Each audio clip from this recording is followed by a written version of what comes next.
आपल्या भारतावर राज्य केलं आणि सगळा भारत लुटून नेला इंग्लंडला। आणि नुसतं राज्यच केलं नाही तर राज्य करत असताना त्यांनी प्रचंड पिळवणूक केली भारतीय जनतेची। कुठलंच भारतामध्ये स्वातंत्र्य त्यांनी काय केलं, सुरुवातीला जे राजे होते त्या राजांना आपलंसं केलं, आपल्या हाताखाली धरलं। फोडा आणि राज्य करा ही त्यांची नीती होती।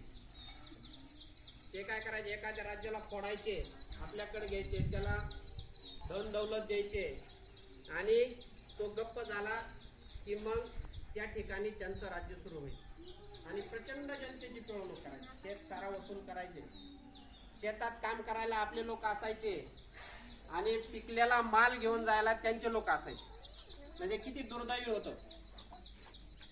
म्हणजे